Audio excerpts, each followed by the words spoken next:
semester 2 11 বই অধিবৃত্তের অঙ্ক page number 249 7 অঙ্কের দিকে এমন একটা অঙ্ক করাবো যেটিতে তুমি প্রতিটা অঙ্ক খুঁজে যাবে মোটামুটি এটা শিখে যাও মোটামুটি এটা মূলবিন্দু শীর্ষবিন্দু তো নাই ঠিক আছে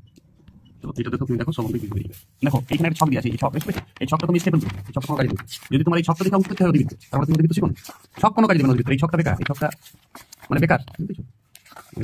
ফালতু ছকটা দিয়ে তুমি ছক দেখবে না ছক কোনো কাজ দেবে না আমার সাথে অঙ্কটা আমি কি করছি দেখো y স্কয়ার সমান 6x + y তুমি পূর্ণবর্গ নিয়ে আসো y স্কয়ার - 6y + 6x বলা এটা পূর্ণবর্গ করতে গেলে ভালো পূর্ণবর্গ শিখতে হবে ক্লাস 7 আমি অনেকবার বলেছি এটা 7 ক্লাস আমার এটাই কথা বলি পূর্ণবর্গ ভালো শিখতে হবে তাহলে এটা y - 3 তার হোল স্কয়ার তুমি 6 কমন নিলাও গায়ের জোরে 6 কমন নিলে x + 3 এর 2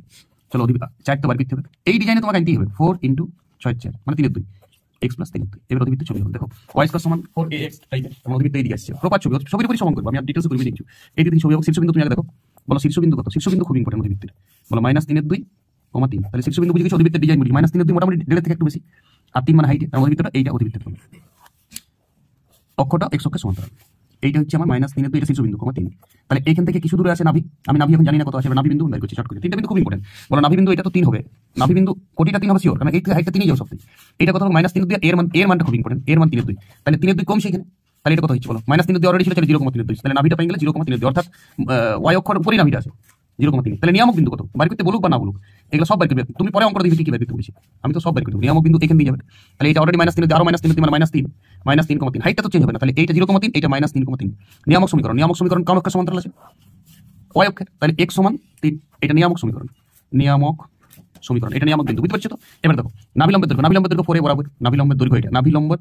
দৈর্ঘ্য দাগ দিয়ে দিচ্ছি 4 এর মান আছে 3 এর 2 তাহলে 3 এর 2 4 গুণিত 3 এর 2 2 গুণিত 6 একক নাভিলম্বের দৈর্ঘ্য 6 একক এবার নাভিলম্বের 2 প্রান্তের স্থানাঙ্ক দেখো এই প্রান্তের স্থানাঙ্ক কত এটা 2a হয় 2a এ মানে 3 অলরেডি 0.3 ছিল তাহলে এটা নিশ্চয়ই 0.6 হবে এটা y অক্ষর উপরে চলছে নাভিলম্ব আর এই দিকে প্রান্তটা কত হবে এটা আবার 3 বিয়োগ অলরেডি 3 এ আটকে ছিল তাহলে এটা একদম মূল বিন্দু হবে 0.0 অত প্রপাত দেখা দরকার নেই তাহলে নাভি লম্বের এটা খুব ইম্পর্টেন্ট দু প্রান্তের স্থানাঙ্ক যে নাভি লম্বের দু প্রান্তের স্থানাঙ্ক বার করতে পারে মুখে মুখে স্থানাঙ্ক দিকে সে এই চ্যাপ্টারটা তার জলভাত একটা 0.6 এবং 0.0 সব বডি বাই করে দিয়েছি আমি কিভাবে বার করলাম মূল ছবিটার থেকে সব বের হবে কোনো ছক করার দরকার নেই কোনো সূত্র জানার দরকার নেই অধিবৃত্ত শুধু মূল ফাউন্ডেশন জানতে হবে এইটা হচ্ছে y - β² সমান 4ax - আলফা অধিবৃত্ত শীর্ষবিন্দুটা মূল বিন্দু হবে না যে কোনো পয়েন্ট হতে পারে অন্য অবশ্যই x অক্ষের সমান্তরাল কথা লিখতে হবে কিন্তু কোন পয়েন্ট হবে আলফা বিটা মান জানার পর ছবি দেখতে হবে আলফা বিটা না যদি জানো আর এই ফর্ম যদি না আসে দেখো কি ফর্মে দিয়েছিল সেটা থেকে আমি মেন ফর্মে চলে এলাম মেন ফর্মে আসার পর ছবি দেখতে হবে আর ছবির উপরই অঙ্ক হয়ে যাবে